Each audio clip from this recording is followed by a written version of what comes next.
నమస్తే TV ట్రిబుల్9 news ఇక వార్తల్లోని వివరాలు చూద్దాం.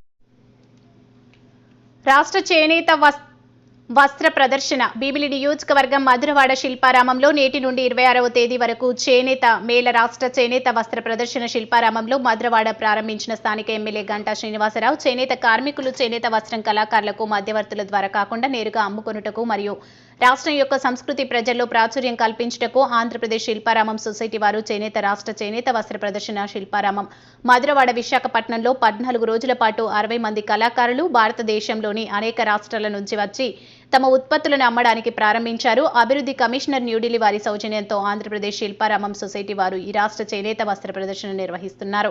గంట శ్రీనివాసరావు మాట్లాడుతూ విశాఖ జిల్లాలో అతివేగంగా అభివృద్ధి చెందుతున్న మధురవాడ ఇంకా సంస్కృత ప్రదర్శన వల్ల ముందంజలో ఉండడంలో నా వంతు సహాయ సహకారాలు ఉంటాయని, శిల్పారామం అభివృద్ధిలో గతంలో అదే విధంగా రూపుదిద్దుతామని తెలియజేశారు. ఈ కార్యక్రమంలో శిల్పారామం నాయకులు, వస్త్ర కళాకారులు, రాజకీయ నాయకులు పాల్గొన్నారు.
Right and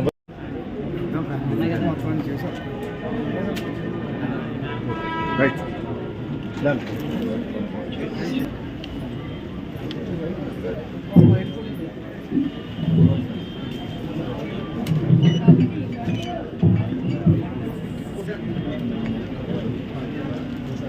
సార్ మీరు కొంచెం ఎలా వైడ్గా ఉన్నది.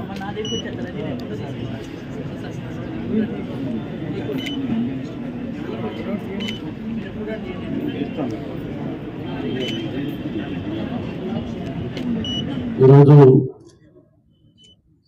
సిటీ ఆఫ్ డెస్టినీగా, ఒక ఫైనాన్షియల్ క్యాపిటల్ ఆఫ్ ఏపీగా,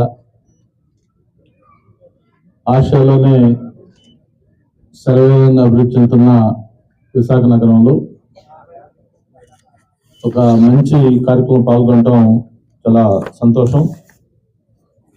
మరి మధురవాడలో ఉన్న ఈ శిల్పారామం దీంట్లో చేనేత వస్త్ర ప్రదర్శన ఏర్పాటు చేయటం, దాన్ని ఇనాగ్రేట్ చేసే ఆపర్చునిటీ కూడా కలగటం సంతోషం అని చెప్పని తెలియజేసుకుంటా ఉన్నాం.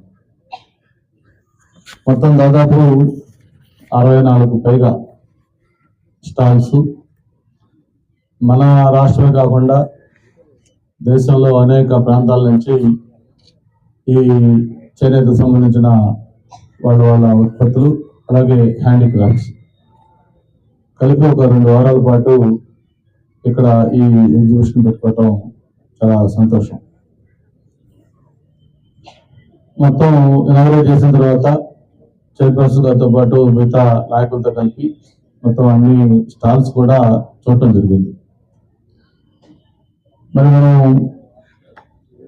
గర్వంగా చెప్పుకునే విధంగా ఎవరైతే ఆ చేనేత కుటుంబాలు ఉన్నాయో వాళ్ళ నైపుణ్యం, వాళ్ళ శ్రమ అవన్నీ కూడా చూస్తుంటే మా అందరం కూడా ఆశ్చర్యపోయే పరిస్థితి వస్తూ ఉంటుంది. మామూలుగా చేనేత కార్మికులు అంటారు, కానీ నా ఉద్దేశం వాళ్ళని కార్మికుల కంటే కూడా కళాకారులు రావాల్సిన అవసరం ఉంది. ఎందుకంటే ఆ నైపుణ్యం వాళ్ళు చూపించేది డెఫినెట్ గా వాళ్ళ ఆర్టిస్ట్ అనాలి, అంత చక్కటి నైపుణ్యం వాళ్ళు చూపిస్తూ ఉన్నారు. మనం చిన్నప్పుడు వినేవాళ్ళం భారతదేశంలో ఒకప్పుడు అగ్గిపెట్టెలో పెట్టే చీరలు కూడా తయారు చేశారని. అంటే కార్పొరేట్ గారు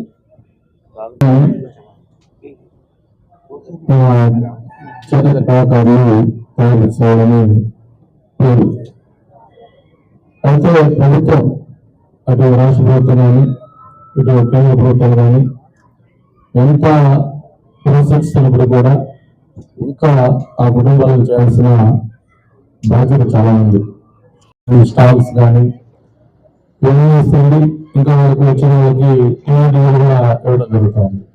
అంటే ఎందుకు చెప్పాలంటే అటు కేంద్ర ప్రభుత్వం కానీ ఇటు రాష్ట్ర ప్రభుత్వం కానీ ప్రత్యేకంగా ఈ కుటుంబాల్లో ఉన్న ఈ కళ అంతరించిపోకుండా దాన్ని ఇంకా ప్రోత్సహించాలని ఉద్దేశంతో ఈ కార్యక్రమాలు చేస్తుంది. మన చంద్రబాబు గారి నాయకత్వంలో ఉన్న మన రాష్ట్రం అయితే వాళ్ళకి పెన్షన్ దగ్గర నుంచి, వాళ్ళకి రుణాల దగ్గర నుంచి, పవర్ సబ్సిడీ దగ్గర నుంచి, అలాగే వాళ్ళు తయారు చేసిన ప్రొడక్ట్స్ కి మార్కెటింగ్ దగ్గర నుంచి ఇవన్నీ కూడా ప్రత్యేకమైన ఒక ప్రణాళిక ప్రకారం వాటిలన్నింటినీ కూడా ముందుకు తీసుకుంటున్న విషయాన్ని కూడా ఈ సందర్భంగా గుర్తు చేసుకుంటూ, మరి ఈ ఏదైతే ఇక్కడ ఎక్స్పో పెట్టారో దీన్ని ప్రజలు కూడా ఆదరించాలి. నేను ఇక్కడ ఒక మాట్లాడినప్పుడు చెప్తా ఉన్నాను, ఒక శారీ తయారు చేయాలంటే మొత్తం టోటల్ ఫ్యామిలీ 2-3 వీక్స్ దాని మీద కాన్సన్ట్రేట్ చేస్తే ఒక్క శారీ తయారవుతుంది. దాన్ని వాళ్ళు మార్కెట్ లో అమ్మితే ఎంత 15,000 20,000 అమ్మితే మరి వాళ్ళు రా మెటీరియల్ లేకపోతే వాళ్ళ శ్రమ, వాళ్ళకైనా పవర్ ఖర్చులు లేకపోతే మిగతా అన్ని లెక్క వేసుకుంటే చాలా థిన్ మార్జిన్స్ అవుతుంటాయి.